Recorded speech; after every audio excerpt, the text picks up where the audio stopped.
身处泛滥之事，心存健康之道。大家好，欢迎来到健康1+1防疫身心理，我是九九。大家有没有发现，每天有时候会睡不着，然后精神不济，容易疲劳？除了我们生活忙碌呢，也可能跟我们的细胞制造能量的能力有关系。那么粒线体呢，我们过去也讲过，被称为是细胞的发电厂。但是，一旦我们的发电厂功能失衡了，我们的粒线体功能失衡了，不只是会影响我们的精神跟体力，同时呢，跟我们老化或者是选对食物、吃对时间就很重要了。所以呢，其实选对时间、吃对食物就可以修复我们粒线体功能，然后这个就称为大扫除，同时还可以帮助预防心脏病、阿兹海默症等等的一些慢性疾病。那今天呢，我们专家会分享5招日常可实践的粒线体修复方法。所以如果你也觉得精神不济，千万不要错过这一集节目。还没订阅频道的朋友，赶快按下订阅，开启小铃铛。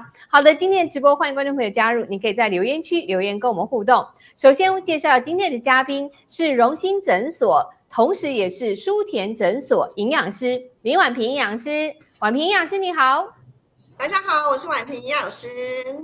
婉萍营养师你好，今天的谈对啊，好久不见了，真的。今天在直播前还在跟婉萍营养师聊说，真的好久没看到你，因为婉萍营养师真的是很忙，今天真的难得就请到他跟我们分享，就是一篇是在网络上也很就是大家讨论很多的，就是讲到粒线体。那我们讲到粒线体就大家很多可能开始已经知道它是细胞的发电厂嘛。那我们人体很多慢性病老化跟粒线体失衡其实都有关系。但是因为现代人几乎天天都在做损伤粒线体的行为，然后就是有容易出现这种精神状态差也容易疲劳。我觉得最近真的是很疲劳，所以请教一下婉萍营养师，请教一下哪些状况会让我们的粒线体是变坏的，或者是受损的更快一点呢？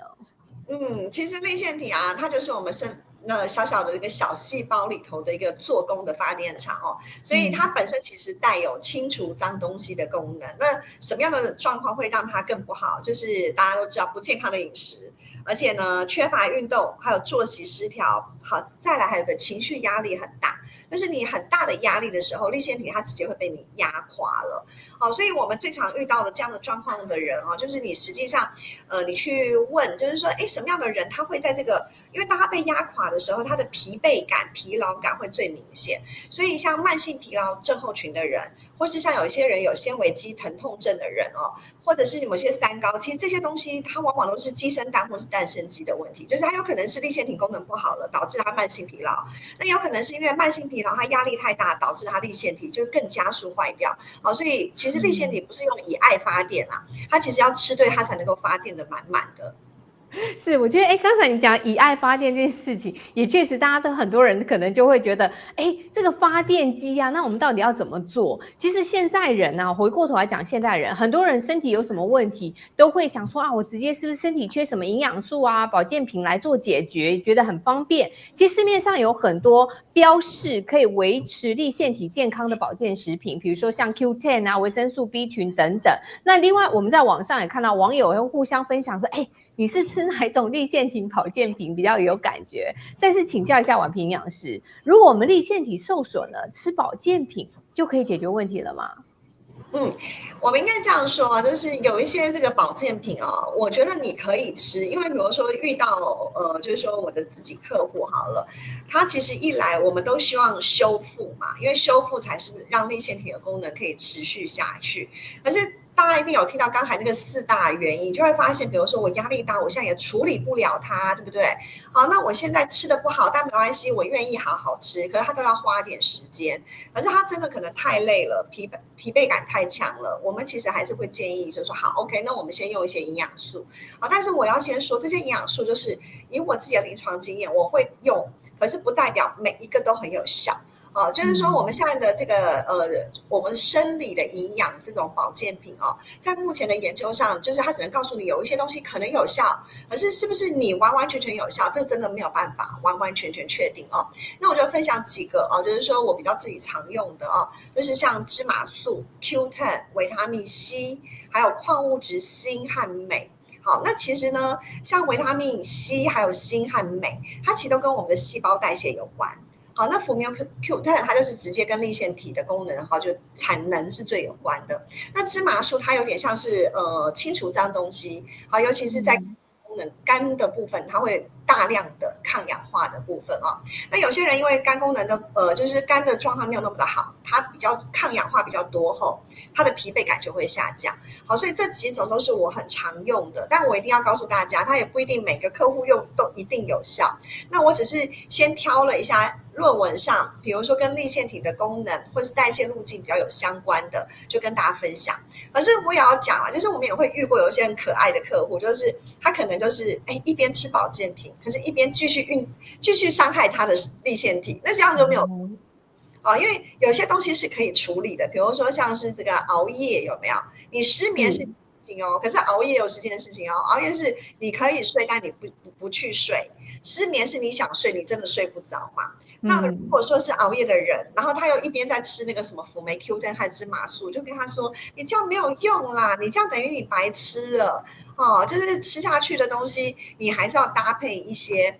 让粒线体长好的一些基本的生活形态。所以我们应该说你可以尝试，但是呢，你的生活形态还是要做一些调整，这样子。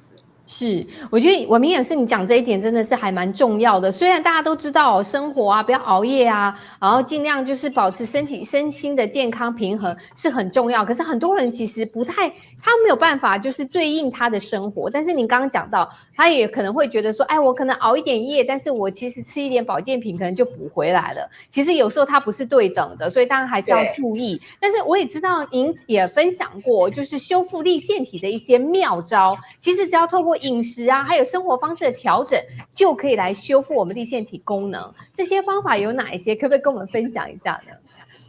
这边跟大家分享5招哈，就是第一个呢，就是拒绝高油脂的饮食啊。第二招就是每周有1天素食。好，那第3招就是我们执行所谓的低碳水饮食，结合有氧运动。那其实低碳水包含了低糖是一样的哦。那第4招呢，我们就是间歇性断食，就是不要每天都吃太饱，可以有1天好，比如说你的这个断食好，比如说像我因为礼拜1吃素，所以我同时礼拜1吃的量整体也会变少。那或者是有些人执行所谓的168断食，这些都不错，因为它都可以提升细胞修复的能力。好，那第5招呢，就是大家所熟知的地中海饮食它也对于粒线体的帮助也很好。那我觉得今天饮食里头应该要告诉大家，其实除了地中海低碳饮食，这2个都很重要啦。是，其实您刚才提到的这些我们都知道是一些健康饮食法。那我觉得民众也会有讲就是说现在我们在直播的时候，观众就说不睡觉 Q10 就是吃白吃了，有可能应该是这样。然后另外呢，就是正宗他也说，多吃原型食物，少吃烧烤、油炸的垃圾食物。那这个部分我就来请教一下婉萍营养师了，因为像咸酥鸡台湾的咸酥鸡特别有名，咸酥鸡或葱油饼吃起来真的是还蛮美味，而且吃的时候还蛮舒压的。但是这一类食物就是刚才提到的，就是油炸或者是就是可能会削弱我们粒线体的功能。那您刚刚提到你每周吃1天的素食，请教一下了，问题来了，我们要吃哪些蔬果，或者摄取哪一些类型的营养素，对我们的粒线体帮助是最大的呢？应该我们要这样整合一起看比如说我吃素食，素食的概念就是应该我们强调的是原型的植物的素食。那当你吃比较多的植物素食，其实就跟地中海饮食很像。大家其实如果仔细去看地中海饮食，它不是真的在强调一个橄榄油而已，它强调的是一个怎么样，包含一个地中海饮食的一个，就是你可以慢生活，就是说在吃东西的时候就好好吃，认真吃，同时呢，你要蔬菜水果很多。好，所以我刚才的方法2跟方法5就是地中海饮食跟素食，我觉得它是一个整合性的。但是因为我为什么会一直推广，就是说，我不是因为宗教的关系推广我其实真的是因为我觉得，你告诉很多人要多吃植物、水果、蔬菜或是全谷杂粮，可是他会觉得他很难记，你知道吗？会有时候就会忘了。可是他如果每个礼拜1，你跟他说，你今天吃素因为你今天吃素的时候，你是不是就不会有红肉出来了？你也不会有所谓的白肉，你都没有了，因为你最多就只有豆腐和蛋而已。所以当你就是有出现豆腐跟蛋，那你因为要吃素嘛，你就会开始想，我今天要吃一些青菜，我要吃些水果，你是不是就会发现，哎，你自然就会怎么样？为了这些事情而多吃。所以我们后来自己在临床上，我就会觉得，吃素我不是那么硬性规定你，就是假设你礼拜一晚上有应酬了，你就不能跟朋友去吃但是你至少在你选择的时候，因为你有个周一吃素，你会比较好记得我今天应该可以做一下吃素的行为。所以那至于呢，素食里头有很多的多酚，因为多酚它其实也是一个很好的，像扫地机器人会把脏东西给扫掉。那多酚大家就想说这是什么？大家就想象蔬菜水果有各种颜色，我们就说彩虹的颜色，红橙黄绿蓝靛紫。大家常听过的，就是像是我们的这个苹果多酚，甚至香蕉有香蕉多酚，橘子有橘子多酚。大家知道那个橘子不是有那个橘子皮有没有？那个橘子白白的那个丝有没有？橘子白白的丝其实它叫做陈皮素。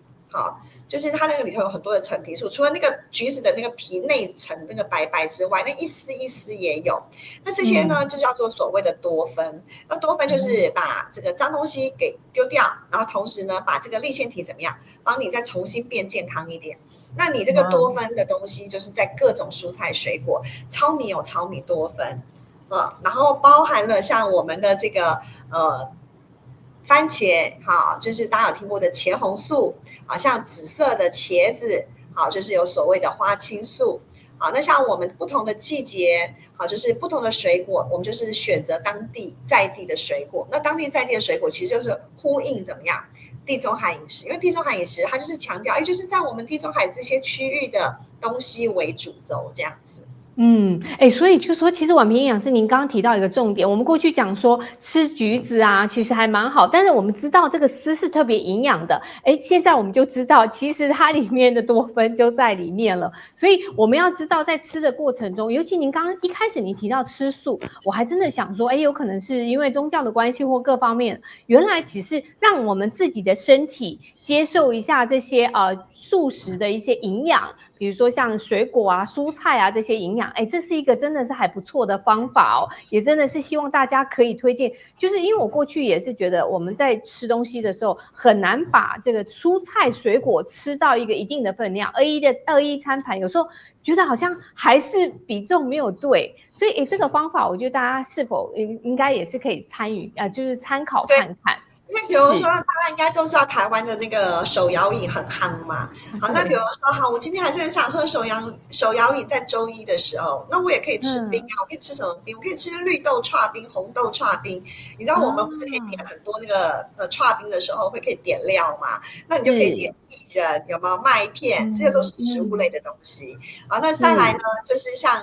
有一些朋友他就会说，老师，那我可不可以喝花生汤？可以呀，你周一吃素，花生也是怎么样？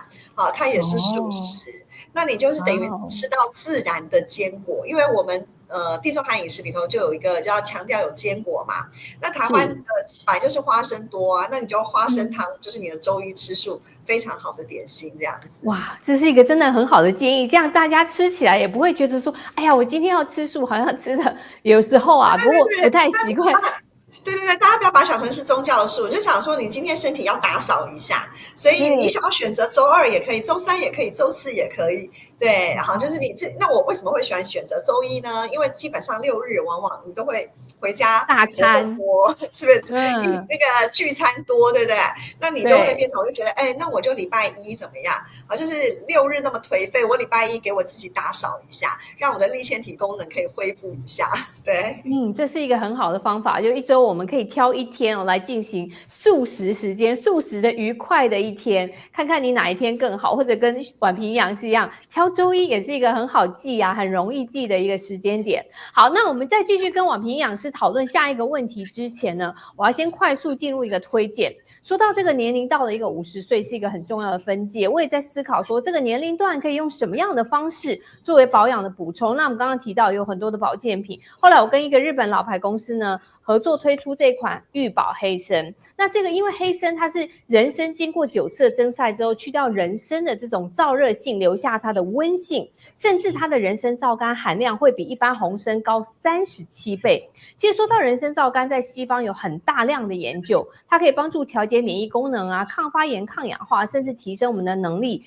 体力，减少我们的疲劳感。最重要的是，它被研究到是可以维持我们的认知功能，所以发现呢，它人参皂苷它会影响我们的记忆力、专注力跟认知表现。所以呢，同时啊，还可以帮助维持血管啊、心血管的健康。所以这就是为什么我会推荐这款玉宝黑参的原因。所以也想推荐给大家。我想这个玉宝黑参就是帮我们养生变成每天一个小小一粒的这个小习惯，所以让我们睡得可以更好，体力也会更好，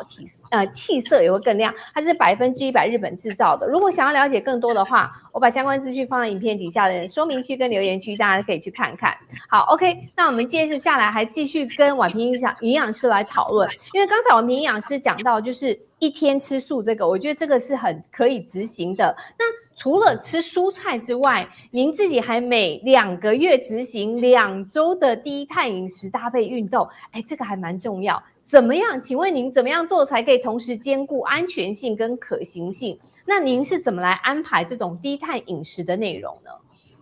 对，就是说，因为我自己会带我的学员做一个520的减肥方式啊，但是我觉得它是纳入在我们的生活中。我简单的来解释一下，520哈，就是说0就是零碳水，2就是一餐要2份的主食啊，就所谓的碳水。那5就是一餐500卡。那我往往会针对不同的人，在不同的阶段给予一些，你要在哪个阶段比较适合？好，那一般呢，假设像我们这个很要减肥的人，比如说像我上次带一个客户没有打瘦针，好，那他就是5周瘦7公斤，我就是让他在零碳水，然后慢慢就是走到2份的主食。那我今天就是分享，因为像我自己就会觉得，我还是要鼓励大家要吃好的碳水跟健康的碳水。可是我相信大家一定有看到今年的美国的这个膳食饮食指南推出了一个怎么样，就是告诉大家就是这个蛋白质很重要，蔬菜也很重要，就是在那个金字塔。好，那上面呢就是蛋白质跟这个蔬菜，最少的是谁？最少的反而是碳水化合物。然后但是他有建议就是要选择就是比较精致的碳水化合物。那大家就会想说，像我们华人，我们都会习惯说，你吃饭了没有呢？就是一种我们的关心嘛，我们就觉得就是代表就是说吃好，有吃饭就是表示吃饱，也是关心你哦。那问题是我们以前的活动量很少，所以我们不需要这么多的碳水。好，对，我们以前的活动量因为很多，所以我们需要很多的碳水。我举例，好像我外婆就跟我说，好，她以前呢就是那个要去上课，她从新竹走到那个比较偏乡的地方，再走到比较可以上课的地方，来回要走4个小时。我可能一个礼拜，我一天可能就是才走1个小时。那他呢是怎么样？一天走4个小时，所以他的活动量这么多，他需要的碳水当然要很多。可是像我们接下来，我们几乎都是做的。如果大家在看直播，你也是做的，我们是不是都在做，对不对？我们的活动量那么少，那我们的碳水真的不需要这么多。好，那再来呢？比如说像我们就是在台湾3不5时呢，就会有朋友送我这个中秋节的礼盒啊，或者是呢，我们去别人家，那别人就会怎么样？好，带个伴手礼哈，或者是互相交换一下小礼物见面，然后呢就有蛋糕、零食、点心这个都吃不完。那你看这些的东西，在本来我们的健康饮食，它真的不是必须的，可是呢，因为第一我也爱吃嘛，你看好吃的蛋糕我们台湾有非常多好吃的那个蛋糕的伴手礼，然后别人都送了，你要我丢掉我也真的丢不掉，对，不能浪费，有没有？好，那太可惜了，对，要不然就拿来给同事，对不对？好，那所以当我会吃好，那么我就会抓2个月哈，大概会有2个礼拜，我就会进行零碳水。什么是零碳水呢？零碳水的意思就是说什么东西会有碳水？第一个水果。好，第2个呢，就是我们所谓的淀粉类，就是大家知道的米饭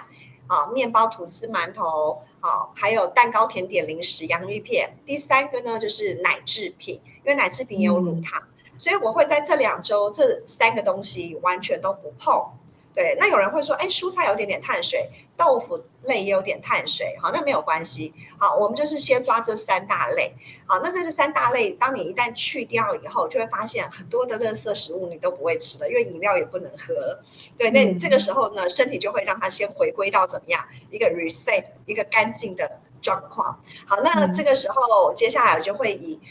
肉，好，不是一定是肉，就是蛋白质，肉优质的蛋白质就是豆鱼肉蛋类，然后加上蔬菜，那比例就是怎么样？就像我们的美国膳食一样，几乎是1:1。好，但是我会更鼓励就是1:2。谁是1呢？1就是肉，好，菜就是2。所以假设我今天呢，我的盘子像你们刚才说在盘子里头好了，随便你什么盘子都可以啊。我们今天的盘子呢，有一半假设是肉，那你另外好就要一半也要青菜，甚至青菜可以更多。好，所以在我零碳水的时候，我就会用这个方法来做执行。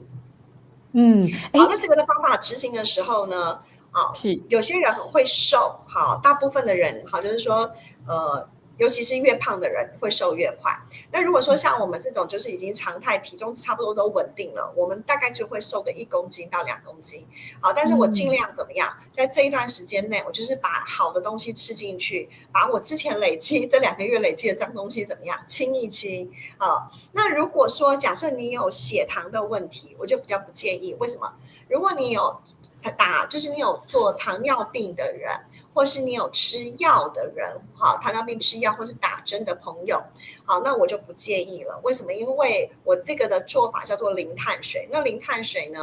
会导致因为你有吃药打针，你到时候会低血糖，所以这个方法就不适合给糖友。可是，一般如果是3高的，就是我们所谓的血脂肪高的人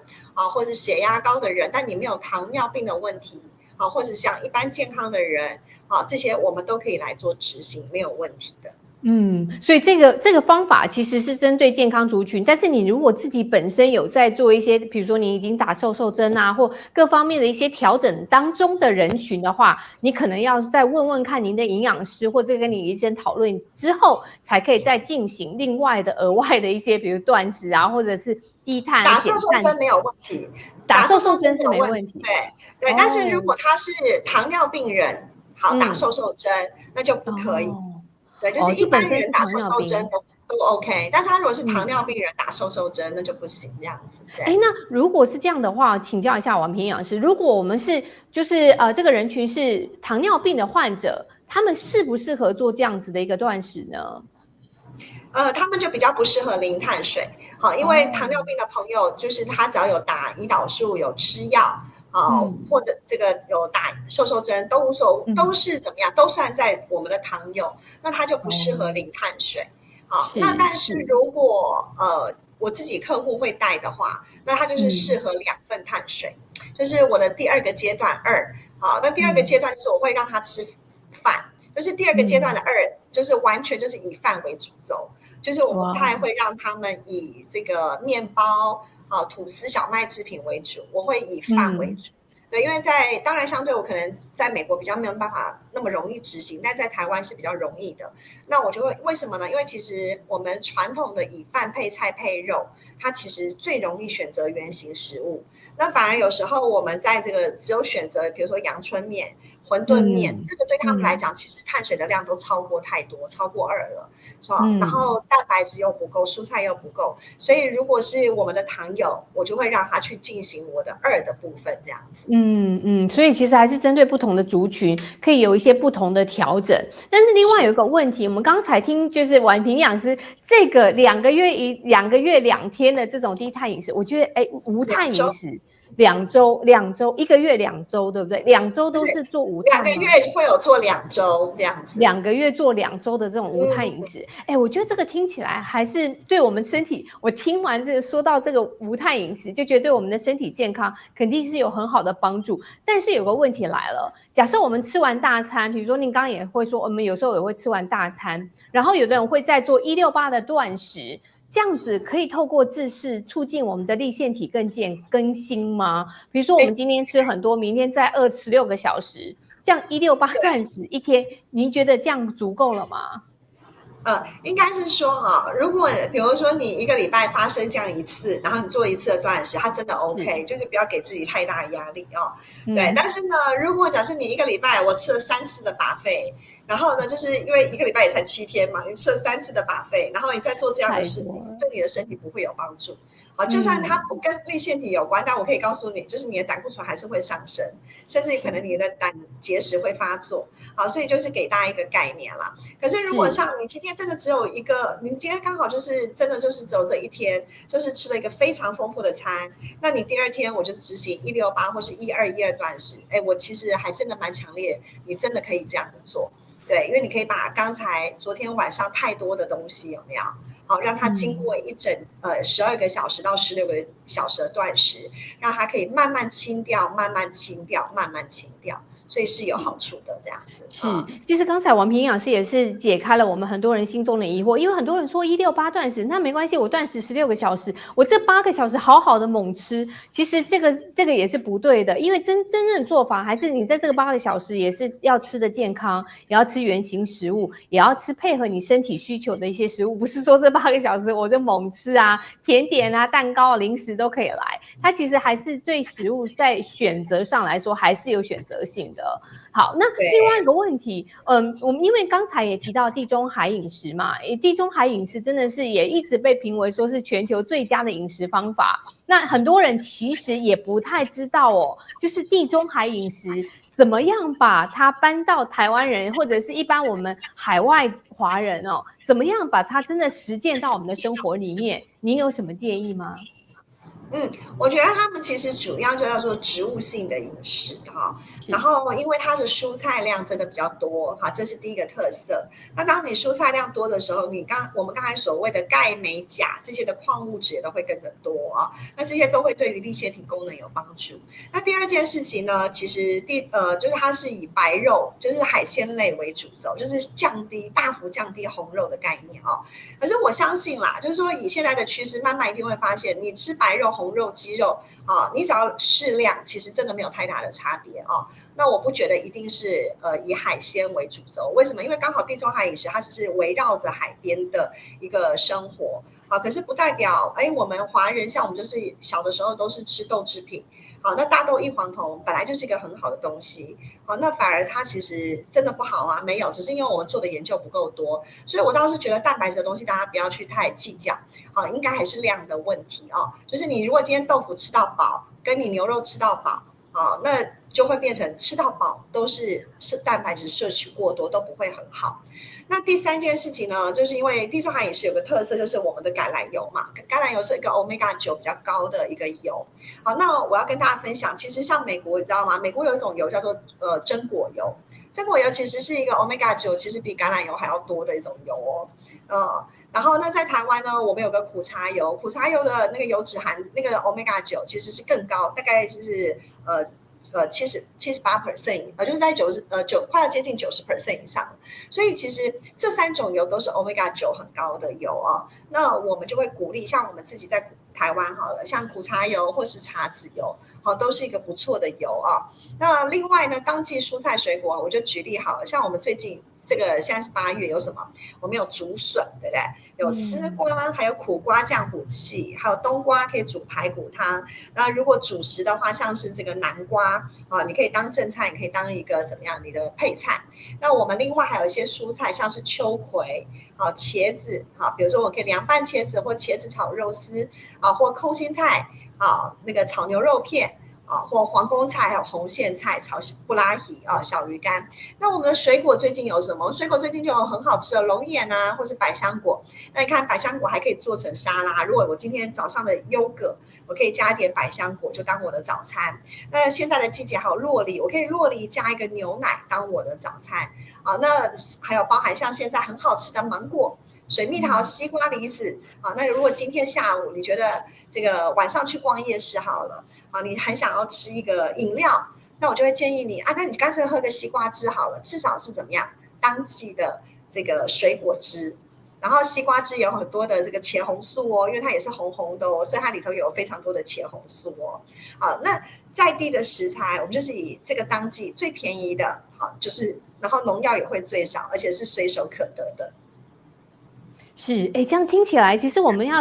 把地中海饮食实践在我们的餐桌上，不会太困。我现在的声音好像有一点点好。就是我们要把地中海饮食啊实践在我们的餐桌上，真的不是一个太难的事情。刚才婉萍营养师已经教我们用什么样的方法来去做，但是我们如果把我们的身体调好，粒线体状态变好的人，他会是一个什么样的感觉，什么样的状态呢？我觉得我大部分听到的叙述词是这样子啊，就是他比较不会累，然后比较有精神，然后一觉醒来，他就觉得，哎，我好像睡饱了。就是不会觉得一觉醒来，我觉得还是很困的感觉。好，所以虽然这些听起来好像没有什么，但是可是这也真的都是我们听到，就是大家最觉得有感觉的状态这样子啊。所以就是他自己都会形容，就是我有活力。那会有时候会形容，就是说，我以前下午3点多我就想睡觉，虽然中午睡过了，可是我现在就是感觉，我虽然中午眯了一下。我下午就不会想睡，或者是我连中午想睡都不会睡。所以大概这些的词都是我常听到的一些形容词，这样对。是，我想其实今天讲到粒线体，我觉得是一个对我们身体一个非常重要的，就是我们人体的细胞的就是发电厂，我觉得对我们的精神真的是很有帮助。而且今天婉萍营养师您有提到，就是你1个礼拜1天的这种吃素，然后两个月2周的这个低碳饮食、减碳饮食，我觉得对我们的生活就很好。另外一个就有一个很好的帮助，然后另外一个您提到地中海饮食怎么实践在我们的餐桌上面，我觉得这个真的是很重要，所以真的很感谢婉萍营养师为我们带来精彩的解说。那您最后可不可以帮我们做一个简单的总结呢？婉萍营养师。好的，就跟大家做一个小小的分享就是说在这个粒线体的部分啊，刚才忘记要提醒大家，其实他们发现在各种运动里头，肌力的训练最重要。好，那这件事情呢，我就跟大家分享一下，就是我最近拿到的那个小赠品，我们的体育